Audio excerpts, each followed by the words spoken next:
아침 말씀. 오늘 본문 말씀은 출애굽기 24장 1절에서 11절입니다.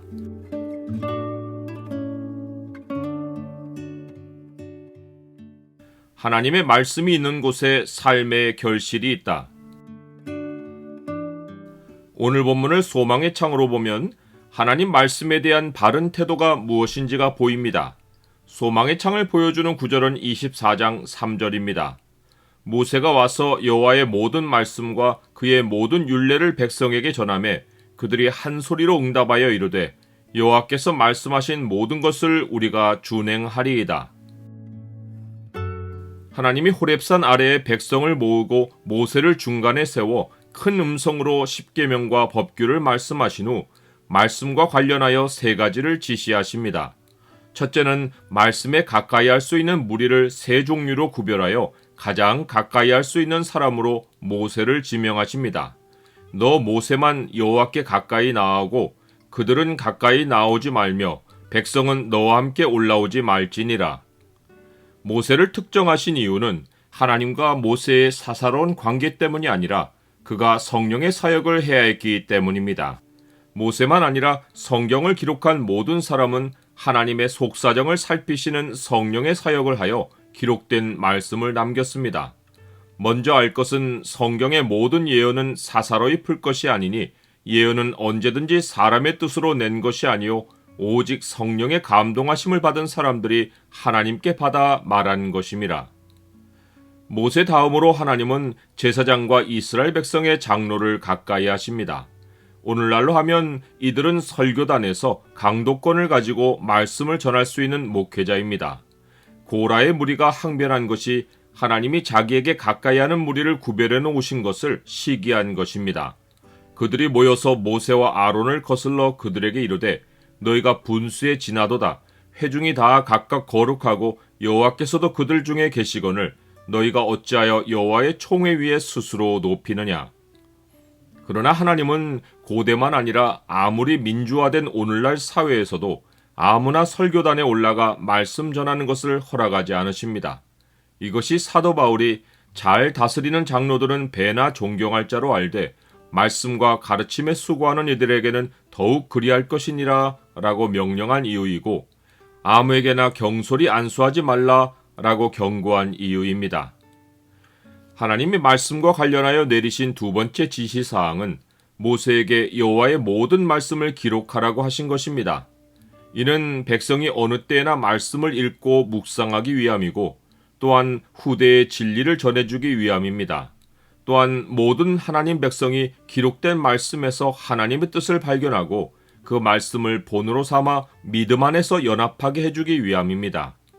형제들아, 내가 너희를 위하여 이 일에 나와 아볼로를 들어서 본을 보였으니 이는 너희로 하여금 기록된 말씀 밖으로 넘어가지 말라 한 것을 우리에게서 배워 서로 대적하여 교만한 마음을 가지지 말게 하려 함이라. 하나님이 말씀과 관련하여 내리신 세 번째 지시사항은 말씀을 언약서로 삼고 그것을 백성에게 낭독하여 듣게 한 후 번제와 화목제의 피를 제단에 뿌리고 언약을 세우라고 하신 것입니다.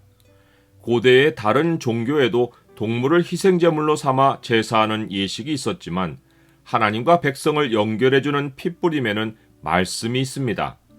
오늘날에도 신을 섬기는 수많은 종교 예식이 있지만 우리의 예배가 그들과 다른 것은 하나님과 우리 사이에는 하나님이 언약하신 말씀이 있는 것입니다.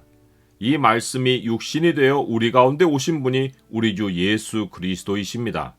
그는 자신의 피를 흘려 우리의 죄를 속하고 우리를 정결하게 하여 하나님과 우리를 영원히 하나 되게 하셨습니다. 하나님이 가까이 오게 하신 자들은 모세와 함께 호렙산에 올라서 하나님을 뵙고 먹고 마셨습니다. 하나님의 발 아래가 청옥을 편듯하고 하늘같이 청명했다는 묘사가 있는 것을 보면 그들이 하나님을 보았다는 표현은 몸을 굽혀 경배하는 자세로 하나님의 임재를 맞았다는 뜻입니다. 하나님은 겸손한 자들에게 손을 대지 않으셨고 그들은 하나님 앞에서 음식을 나누었습니다. 하나님의 임재를 가까이하여 영의 양식을 먹지 않고는 누구도 말씀 사역을 올바르게 할 수 없습니다. 나는 하나님 말씀 듣기를 사모하며 하나님을 예배합니까? 하나님이 지시하신 예배자의 기본 태도는 하나님의 말씀을 사이에 두고 하나님의 임재를 맡는 것입니다. 우리는 올바른 예배자로서 기록된 말씀을 벗어나지 말아야 하고, 말씀을 들을 때 사람의 말이 아니라 하나님의 말씀으로 받아야 하며, 말씀을 일용할 양식으로 삼고 하나님 앞에서 먹고 마셔야 합니다. 말씀이 있는 곳에 삶의 결실이 있습니다. 복 있는 사람은 악인들의 꾀를 따르지 아니하며 죄인들의 길에 서지 아니하며 오만한 자들의 자리에 앉지 아니하고 오직 여호와의 율법을 즐거워하여 그의 율법을 주야로 묵상하는도다. 그는 시냇가에 심은 나무가 철을 따라 열매를 맺으며 그 잎사귀가 마르지 아니함 같으니 그가 하는 모든 일이 다 형통하리로다.